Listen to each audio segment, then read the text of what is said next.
our distinguished guests, my friends, ladies and gentlemen, lend me your ears. Before this gathering was organized, I was summoned by two gentlemen,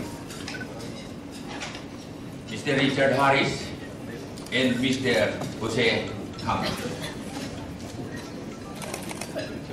They wanted me to connect them to our distinguished guests. And furthermore, to serve a letter of invitation for him to be here today. They said that they have heard so many splendor of prosperity and peace and order in the city of Davao. Of course, knowing that Davao, as they say, where many dare not to see, to live and to do business in the earlier time, I was a little bit confused whether I do or not do. And so I did my best to deliver the letter of invitation to our distinguished guests.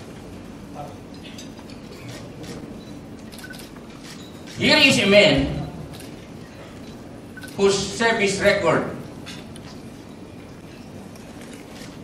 is extremely incredible and beyond compare. A public servant who is incorruptible, a man of discipline, a man of one word. Saint Peter Wallace, cannot believe. Cannot believe. And so, since Peter Wallace has this sense of to see is to believe, he, together with Mr. Campos, flew to Davao City. I witnessed these two gentlemen went around Davao City the whole day without any bodyguard. I witnessed these two gentlemen had a conversation with our distinguished guests till the early morning of the following day. How these distinguished guests that we have maintain peace and order in the city of Davao. That was March 25, 2015. They came back to Manila, and Mr. Wallace in his column of June 7, 2015 of the Daily Inquirer, and which, allow me, I will read a portion.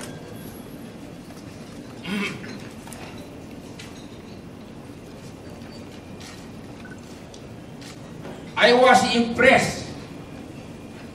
I visited Davao last week.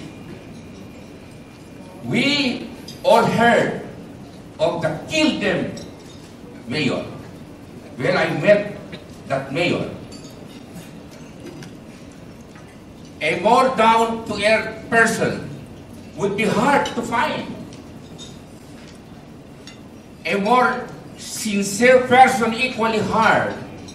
Whether you agree with his ruthless approach to criminality or not, you can only be impressed with what he's done for the city. Close quote. But Mr. Wallace did not write in his column that our distinguished guest is a son of a former governor of Cebu. He studied law in San Vega College, located at Medjola Street, Manila, very, very near Malacanang Palace. At that time, it was pre-martial days. San Vega is an exclusive school for boys. where girls like lawyers now in the Department of Justice are not welcome to be enrolled. Now it became a co-educational.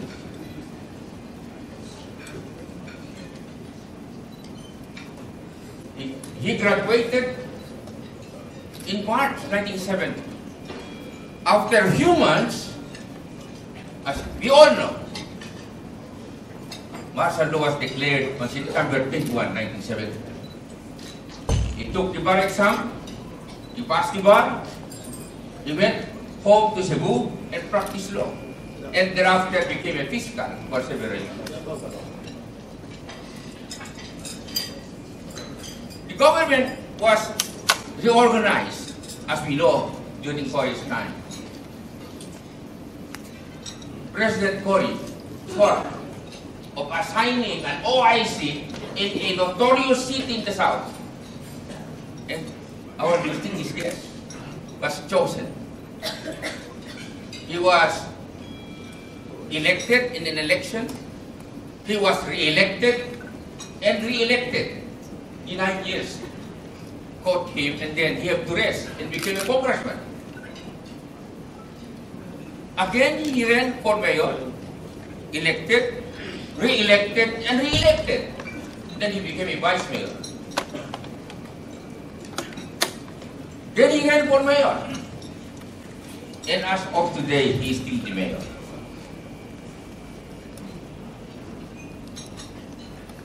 When we were studying law, we have a subject, statutory construction. Our distinguished guest understood well how a law is framed, passed, and it should be understood. He understands that the intent of the law is very important when passed by Congress. He understands that the letter of the law must be clearly understood too, as well as the spirit of the law. He knows that in case of conflict between the letter of the law and the spirit of the law, it should be the spirit of the law that should be upheld. Because it is not the letter that killeth, but the spirit of the law that giveth life. That's why in Davao City, he does not kill. He gives life to the law in order to achieve peace and order and maintain prosperity in his city. Let's applause for him, please.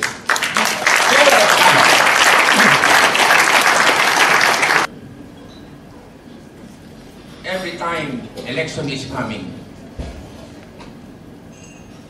we always dream of a public servant who is not corrupt, who is going to be our leader, who is going to serve us well with integrity and dignity.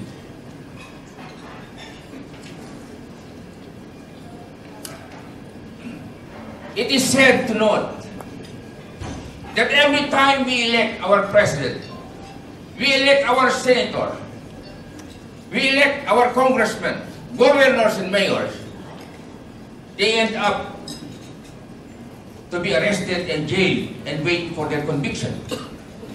Corruption is becoming contagious in our country. Here is a man that the voice of the people from different geographical direction, they want to hear something from him. To be or not to be in Malacanang next year. My friends, ladies and gentlemen, let us all stand and welcome the incorruptible public servant, the extremely incredible public servant and outstanding City Mayor of Davao City, the Honorable Rodrigo R.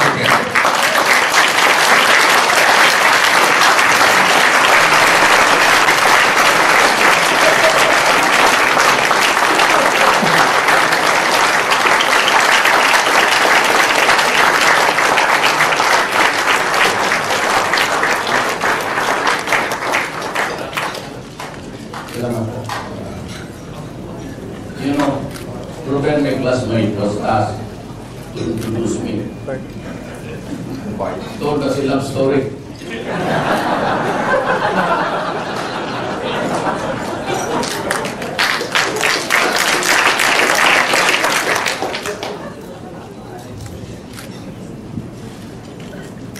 Mr. Mills, I don't know if Mr. Wallace is here. I'd like to thank them for this invitation, the CEO. Let me begin by quoting words of wisdom because they serve as guideposts in the pursuit of Davao City's programs, the enactment of ordinances, the delineation of jurisdiction, and the determination of policies. I'd like to borrow the words of Franklin Delano Roosevelt. The test of our progress is not whether we add more to the abundance of those who have much. It is whether we provide for those who have little. Borrowing again the words of a great man. You cannot strengthen the weak by weakening the strong. You cannot help the poor by discouraging the rich. You cannot help the wage earner by pulling down the wage payer. You cannot further the brotherhood of men by inciting class hatred. We are poor, according to F. Chanel Jose, because we have lost our ethical moorings and we have become the colony of our own elite. We condone cronyism and corruption, and we do not ostracize or punish the crooks in our midst. Both cronyism and corruption are wasteful, but we allow their practice because our loyalty is to the family and to friends, and not to the larger good. We are our own enemy, and we must have the courage and the will to change ourselves. I'd like to repeat what I said when I was invited by the Senate to testify on the rice smuggling problem of this country. And it began by saying, the trouble with us in government is that we talk too much, act too slow, and do too little. Indeed, what this country needs today is not more laws, but more good men in public service.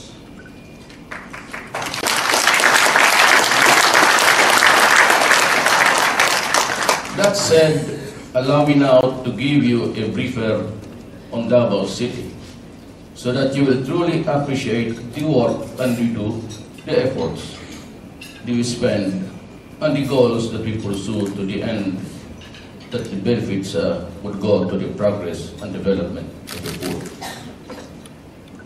the impoverished and the deprived, and the mire that they are into.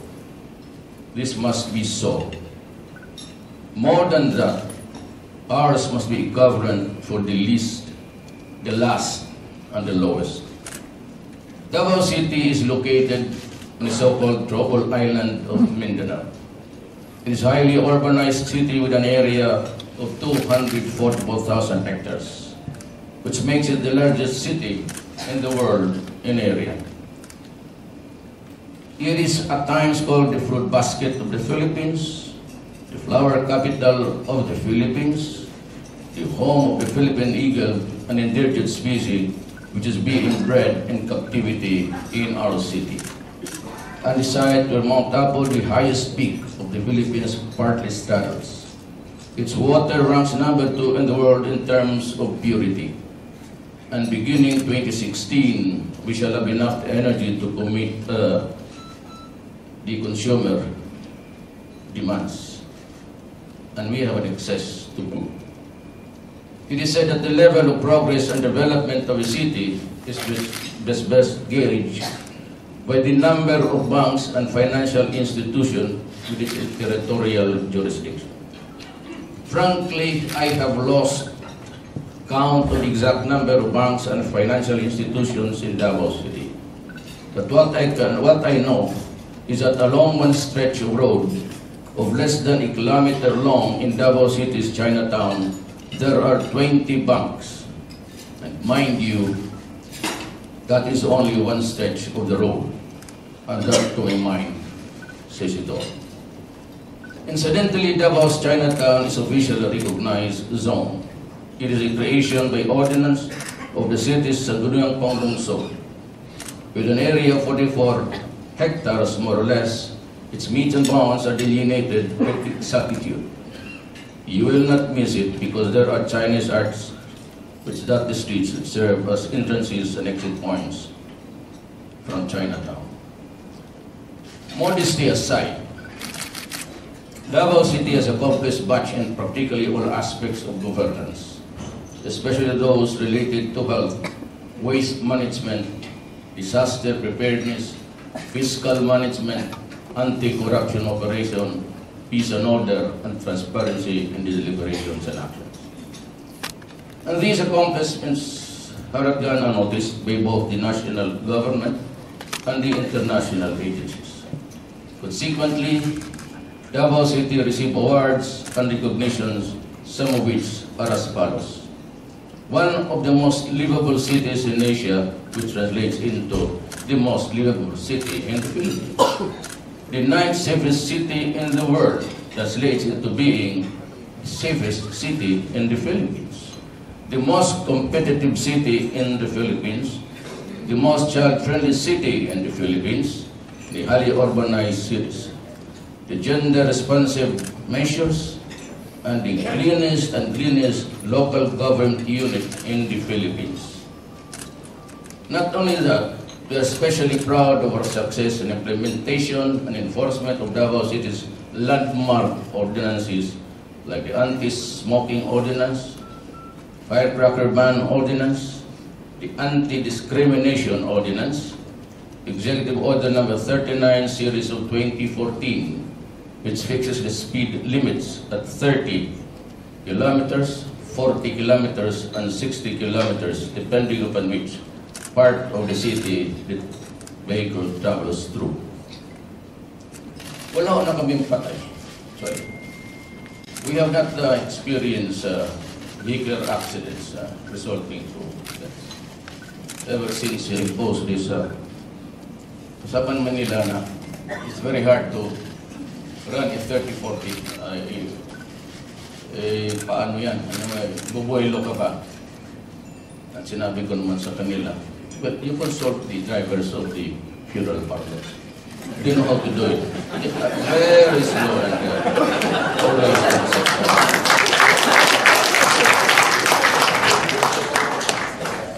Initially, very strong opposition was mounted against the enforcement of these landmark legislations. I knew then, as I still know now, that it is much easier to form a habit than to break one already embedded. But I stood my ground. I did not retreat an inch.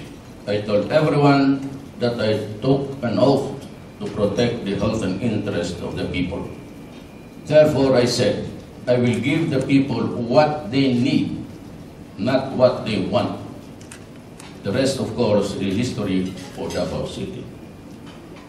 They say that to make things move and work, what is needed is political will. Let me add a dimension to that based on my experience. To succeed in governance, political will alone will not suffice. There is a danger to that because there are times when we cannot distinguish our stubbornness from our political will. In the same way, there are times when we cannot distinguish our need from our greed and our principles from biases. Together with political will, a leader must also possess the ability to inspire the people, because an inspired people is a disciplined people. And when people are disciplined, there are no limits to what they can do together. Political will and ability to inspire must go together. Davao City is good and still going good. But no matter how strong the leadership is, if that leadership does not have the support of the people, then there is nothing that much can be accomplished. It is simple as that. Davao City is a haven to law-abiding individuals, but a hellhole to criminals. You're about to ask me whether I kill people.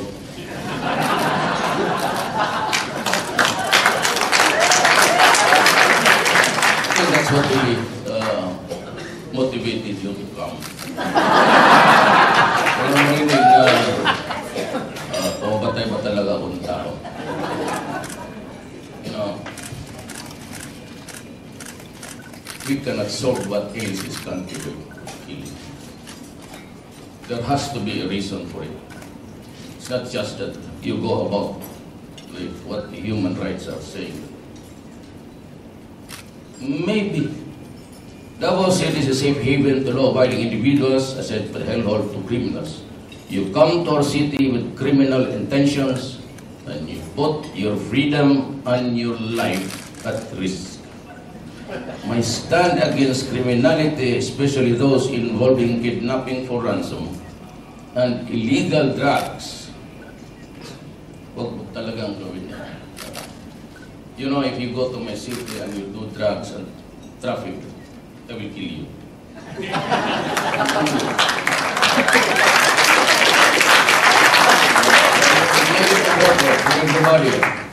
Anyway, I was informed by this former congressman, yung kulol na kalaban ko, yung pangalan ko ron nandoon sa listahan sa mga human rights violators. Kasama nila ni sa kulong niya, Idi Amin. Kung matagal na yung patay,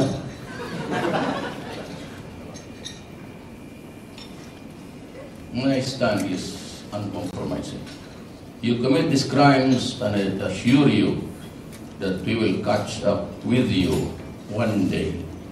And I assure you, when you resist violently, you will leave Davao City either standing or lying down. It is entirely up to you, and do not tell me that you will not forewarn.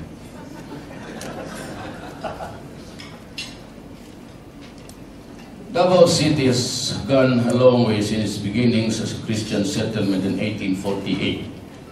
Today it has metamorphosed into a center of trade, commerce, and industry. Indeed, I dare say, that Davao City has become the hub around which the rest of Mindanao spins. Now, let me ask you, what is the gravest problem that our country faces today? Criminality? Illegal drugs? Corruption? Disunity? I say none of the above. But these symptoms are there, and it's a deeper problem that people would rather not talk about. But let me say it anyway. I believe that the most serious problem that bedevils our country, of this country of ours, is the erosion of the people's trust and faith in our government. The erosion of trust and faith, if not checked, will tear this country apart. That is the problem that we face today. Let me ask then, I hope for the best, but prepare for the worst if we cannot have to stop this erosion. To the businessmen who are all here, I have one final parting word to you all. This may capture the totality of my message to you today. Good governance is good business. Thank you and good day.